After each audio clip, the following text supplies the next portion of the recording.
We now have, as you've seen, the coalition negotiations, and so far there is still no clarity on what exactly is going to happen and whether it will solve some of our problems. Of course, the biggest long-term problem we have in a society is that so many of our young people are unemployed. Kristal Duncan-Williams is the project lead at Youth Capital. Kristal, good afternoon to you. The election is now over. What do you think politicians need to do now to create jobs, to get young people into work?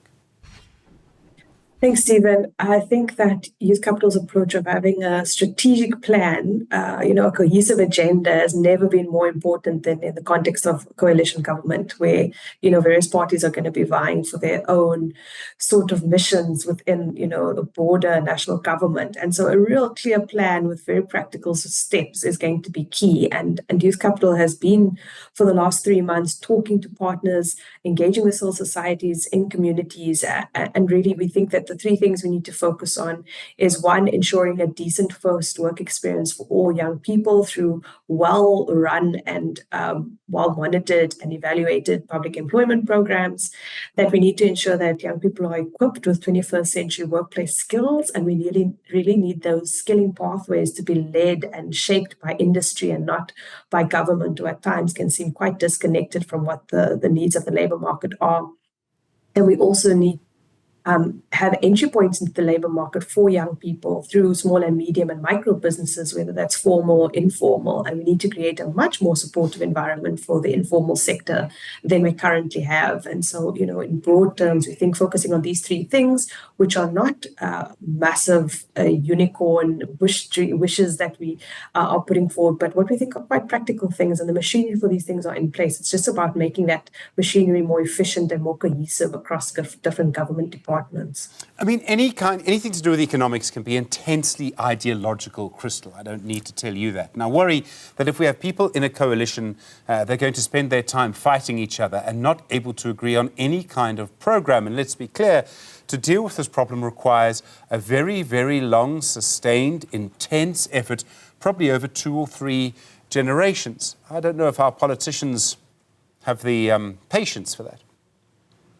This is really our concern as well, and something we've been speaking about a lot within Youth Capital. How are we going to make sure that the youth unemployment crisis and the youth sort of problem, as people frame it, is going to be top of mind for politicians in a context where, the healthcare system is failing? We have lots of discussions around NHI, we have lots of discussions around a basic income grant, and all of these big, all ideological ideas, how we should be structuring the macro economic frameworks that we have in this country. All of these are big conversations. But I really think if we want to turn this country around, we have to get money into the pockets of young people who make up the majority of the population, who make up the majority of the working age population.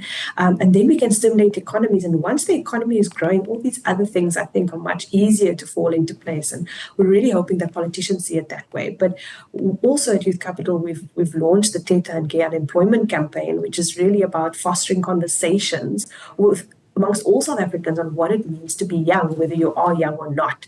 And we need to have that groundswell of support for young people and what it means to get young people into the labour market beyond just the kind of policy-making spaces where these conversations happen, because we have to hold government to account. We haven't been very good at holding government accountable in this country. We all complain about state corruption, but we don't really actually do anything in our day-to-day lives about it. And I think we need to be much more proactive in the next 5 years, particularly because there is this danger of lots of infighting and very little actual work being done as we kind of find our way through a coalition government structure. There'll be a temptation for some kind of low-hanging fruit, and we've already seen, particularly in Gauteng, the emphasis on job opportunities. I'm still not entirely sure in my own head what that is. Government jobs or internships. I mean, I realise that there's value in these things. They get people used to working. But are they really, the right way to do this? Doesn't it just mean that people work for a while and then don't get a job after that? That's exactly what's happening at the moment. So as much as Youth Capital believes in the role of public employment, which are these short-term work opportunities, many times when you speak about opportunities, that's what they mean. They mean sort of short-term public employment opportunities.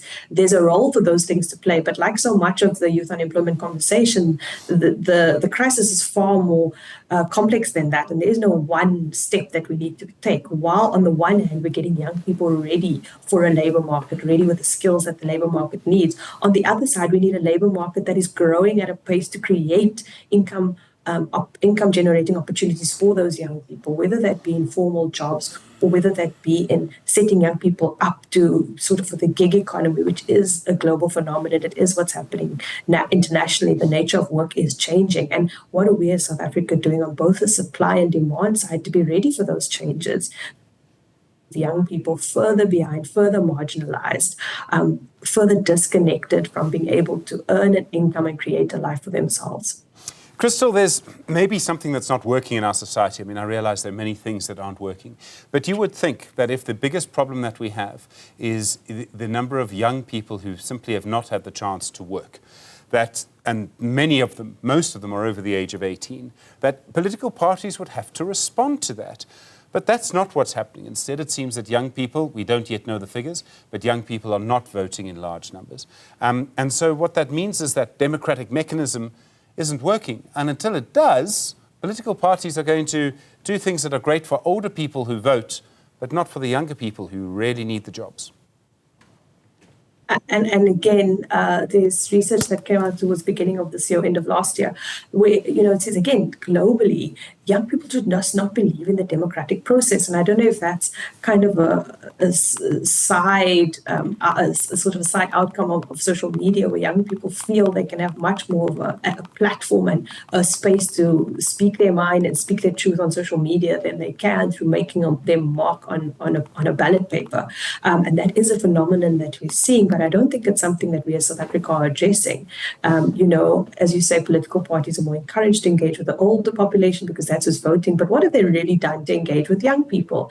You and I have had countless conversations in the lead up to elections about how we all can see youth unemployment as this massive crisis for our country, and yet it did not feature nearly as much as one would have expected in political parties' agendas in the lead up to these elections. And it baffles my mind because, I am not an economist, but, my understanding is what possible future can a country have if it's youth dividend, as we call it, because you have this youth bulge, if these people have not had a job, or they have a job if things remain as they are. What does that mean for businesses who are going to be your customers? What does that mean for the tax base of a country to be able to provide public services when there are no taxes coming in because people are not earning? It really does boggle my mind that this is not something that politicians speak to, and we can't expect young people to meet politicians where they are. Politicians have to meet young people where they're at and maybe think differently about how they campaign and make young people see the value of their vote in a way that they currently do not. Kristal Duncan-Williams, thank you very much indeed. Really appreciate the time. Project lead at Youth Capital.